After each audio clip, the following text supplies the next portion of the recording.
एक बहुत बड़ा साम्राज्य था जहां का राजा अपनी प्रजा से बहुत प्यार करता था।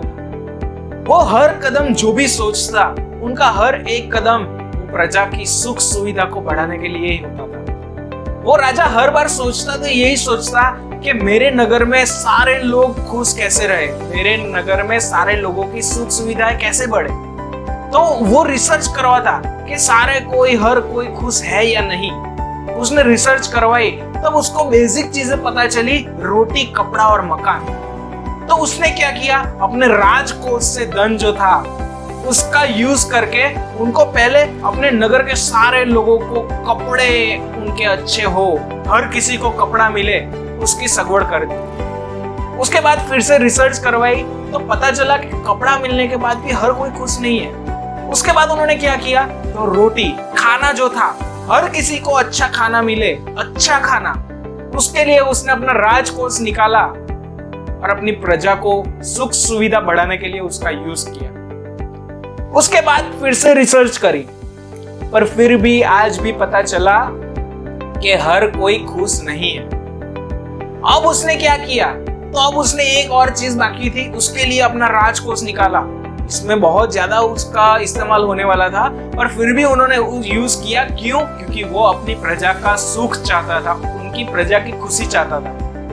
और वो राजा ने धीरे धीरे करके 1-2 साल के अंदर हर एक इंसान का, जो उनके राज्य में रहता है, हर एक प्रजा का घर अच्छा सा बना के दिया। उसके बाद फिर से उन्होंने रिसर्च करवाया, पर आज भी उनको रोटी, कपड़ा और मकान मिलने के बावजूद हर कोई खुश नहीं पाया गया।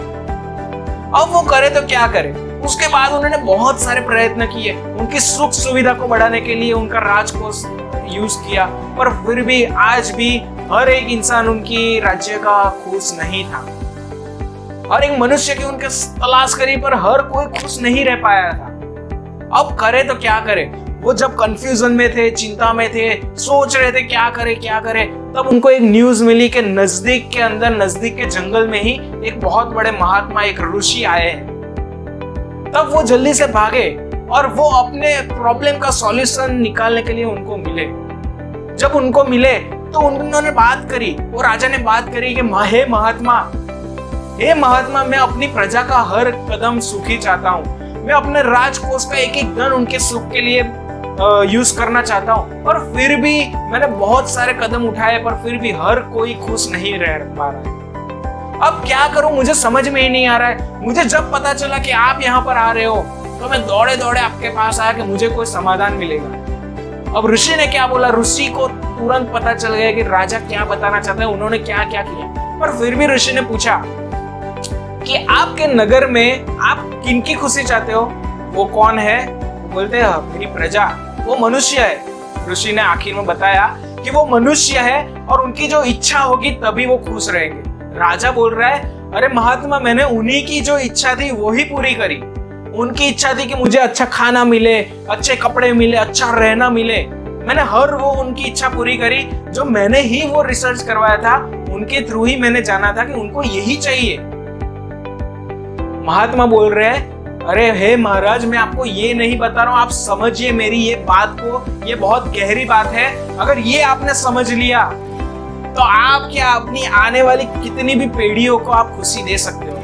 राजा बोल रहा है, आप क्या बता रहे हो, मुझे जल्दी से समझाओ, मुझे समझ में नहीं आ रहा है। मैं खुशी कैसे दे सकता हूँ, मैं खुश रह सकता हूँ और उनको खुशी कैसे दे सकता हूँ, ये जानने के लिए मैं बहुत आतुरता से आपकी राह देख रहा था। आप मुझे जल्द से जल्द बताइए कि उसको कैसे करें। तब महात्मा ने बताया, वही चीज फिर से रिपीट करी। उन्होंने बोला कि हे राजन, आपके नगर में हर एक मनुष्य है, और मनुष्य अगर चाहेगा तो ही उसकी इच्छा पूरी होगी, तो ही उसको खुशी मिलेगी। अब राजा बोल रहा है, समझ में थोड़ा थोड़ा आया, पर फिर भी महात्मा ने उनको समझाया कि हे राजन, जो मनुष्य है, अगर उनको सुख चाहिए तो उनको खुद को सुख की कामना करनी पड़ेगी। उनको खुद खुशियां की इच्छा रखनी पड़ेगी। अपने जीवन में खुशियां चाहिए, उसकी इच्छा उनको खुद रखनी पड़ेगी। आप उनको कितना भी मटेरियलिस्टिक चीज दे दो, पर वो खुश नहीं रह पाएंगे जब तक उनके अंदर से खुश रहने की इच्छा नहीं होगी। आज सोच लीजिए, आपने आज कुछ नई चीज उनको दी, तो थोड़े दिनों के बाद वो पुरानी हो जाएगी।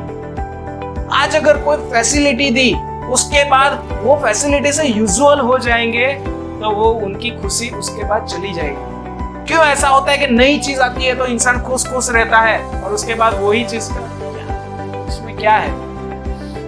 तो वस्तु जो है वो उनको खुशियां नहीं दे सकता, उनको खुशी एक ही चीज दे सकती है, उनकी खुद की इच्छा। आज के जमाने में ये स्टोरी के साथ आप समझ सकते हैं, आज के जमाने में हमारे साथ भी कुछ ऐसा ही हो रहा है। हम कुछ ना कुछ ये राजा के जैसा ही सोचने का कोशिश करते हैं, उनके तरीके से ही सोचते हैं, उनके तरीके से ही करते हैं। और क्या करते हैं? हम चीजों को इकट्ठा करते हैं हमारी खुशियों को बढ़ाने के लिए, पर ये चीजें आपको खुशियां नहीं दे पाएगी जब तक आपके अंदर खुशी की चाह ना हो तब तक। अगर आपके अंदर खुशी की चाह होगी तो आप झोंपड़े में रहकर भी खुश रह सकते हो। अगर आप में खुशी की चाह होगी तो आप कम आमदनी के अंदर भी अपने परिवार के साथ रहकर भी खुश रह सकते हो। अगर आप में खुशी की चाह होगी तो आपका जो पार्टनर है उनकी थोड़ी बहुत अच्छी बातों को लेकर भी आप खुश रह सकते हो। आप खुश तभी रह सकते हो जब आपकी खुद की खुश रहने की चाह होगी।